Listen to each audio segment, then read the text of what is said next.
Did you hear there was a sewage leak at Dodgers Stadium last night and they had to cancel the game? Well, let's hope it doesn't cancel our show. Sports Scene starts now.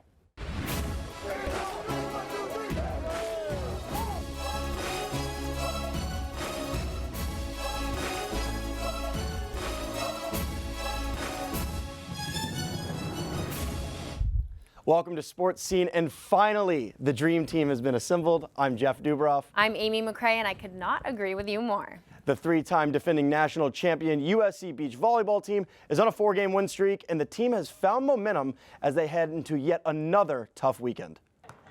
The team's top court pair of junior Abril Bustamante and freshman Tina Gardina were named the Pac-12 Pair of the Week.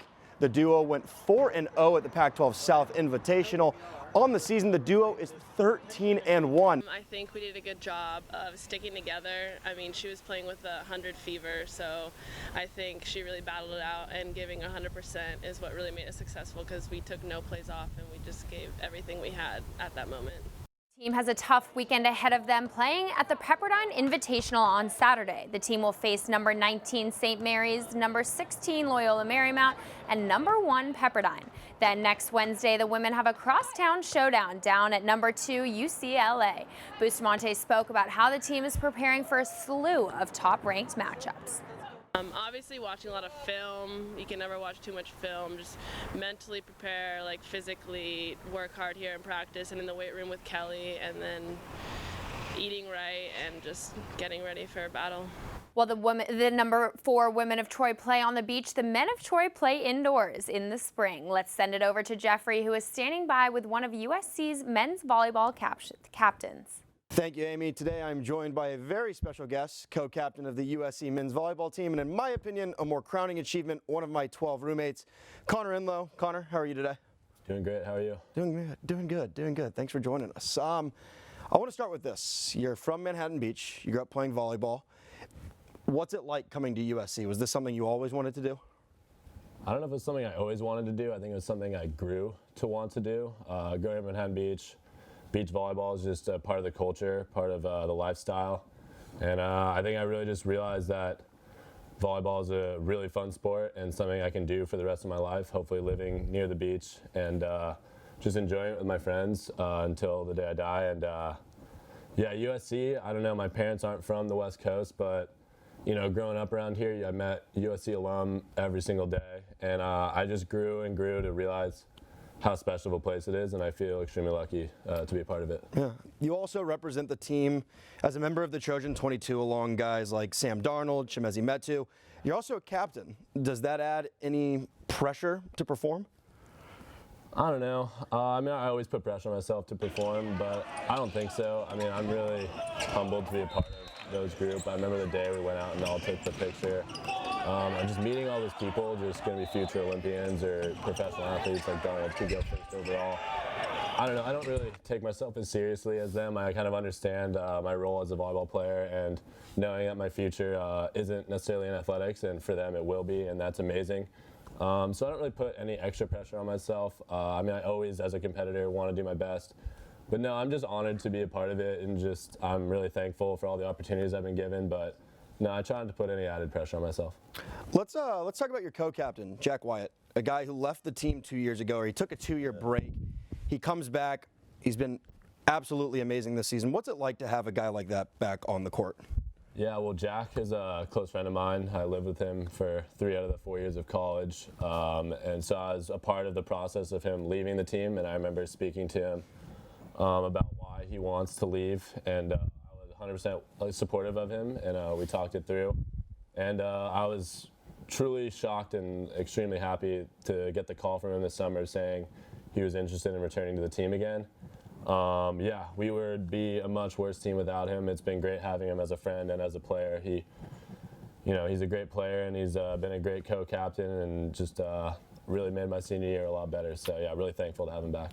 Now, a lot of people, when they think of USC athletics, they immediately think football and now occasionally basketball. What do you tell people who don't necessarily go to the men's volleyball games?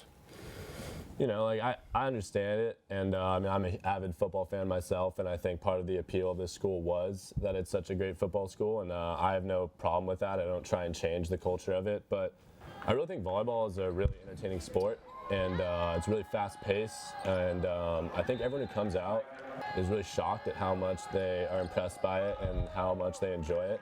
And I don't know anyone who's watched, high-level volleyball and left the experience with anything short of just like a newfound respect for it. And so I don't really care if people don't show up, like often the games are on Saturday nights, and I get there's plenty of things to do. We're in Los Angeles and USC, there's plenty of things to do, and so I don't really ever blame anyone for making the decision not to come out. But I think everyone who does, enjoys it, and so if you ever get the chance, I think you'll really enjoy your time. Final question, favorite roommate? Ooh, you're putting me on the spot there. Boy, favorite roommate. I think it's obvious. I don't know if it's obvious.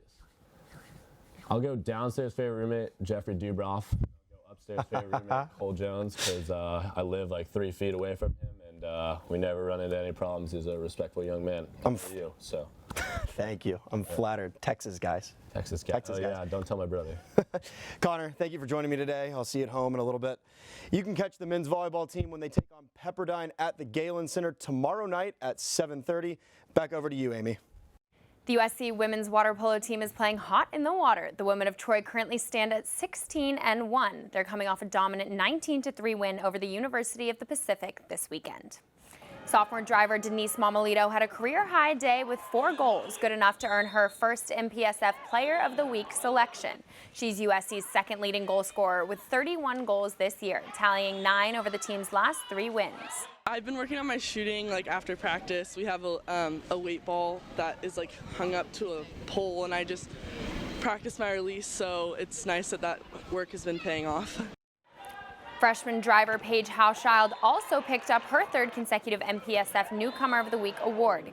USC's 3rd sweep of the awards this season. Hauschild is the team's leading scorer. Between her and Mamalito, USC is rolling with just 5 regular games remaining. USC has 1 game on tap this week as they host Hartwick College on Saturday. Their eyes are deep into the postseason, and USC is hosting the NCAA championships this year. While they'll first have the MPSF tournament at Berkeley, home pool advantage for Nationals should play in their favor come May. Our reporter Anthony Chiardelli had a chance to play a game of Ask an Athlete to get to know Mamalito out of the pool. I'm here with Denise Mamalito of the women's water polo team. Denise is here with Ask an Athlete with me. Denise, here's how it's going to work. I'm going to ask you as many questions as I can in 60 seconds. You're going to answer them. If you don't know them, just say pass, and we'll move on. All right, you ready? Yeah. All right, here we go. Putting 60 seconds on the clock. First question, who is your favorite school to play against? UCLA. Where is your favorite place besides USC to play? Indiana was pretty cool. Who of these 3 musical artists do you think is the most overrated? Taylor Swift, Justin Bieber, or Beyonce? Justin Bieber. Okay, let's see. Let's check another one out. What is the hardest class you've taken at USC? Pass. What is your favorite movie ever of all time? I really like The Blind Side. What do you like about The Blind Side? I think it's a really good story, and I really like sport movies. Who is your celebrity dream date? Pass. No worries. All right. What is your biggest pet peeve? Loud chewers. I agree. Loud chewers drives me nuts. If you had to go to a restaurant and make a restaurant suggestion to somebody, what would it be? Buca de Beppo. Good choice. I agree. Italian. I like it. What is your favorite sports besides water polo? Basketball. What do you like about basketball? It's really similar to water polo. It's really fast and easy to watch. All right. I think that'll be it. Thank you very much, Denise. Nice to meet you. Thanks for coming on Ask an Athlete. Thanks, Anthony. Now let's turn our attention to the track where one athlete just transferred from crosstown rival UCLA. USC versus UCLA is one of the greatest college rivalries, but every once in a while, someone comes along and turns what we know to be true about the rivalry upside down. Track star Ry Benjamin just transferred from UCLA to USC after his coach was let go. I mean, I really had a really close bond with my personal event coach, and I wasn't really confident in the staff that they were going to bring in. And despite starting off as a Bruin, he's found his home with the Trojan family. Trojan family, you hear it a lot, and people are like, yeah, the Trojan family, and it's just blah, blah, blah. But it's actually really true. Alumni, they look out for their fellow Trojans, and I like that a lot, and I think that's something that UCLA doesn't really do that much. As a Trojan, Benjamin has already experienced great successes, like being a part of the 4x400 relay team to break the world record twice. We weren't really planning on breaking the world record. It was more just to get the win. Benjamin says he has big goals for the season, like breaking more records and getting that wow effect from the crowd. I just want to be, the best on that day and put down like an impressive time. I think everyone go, wow.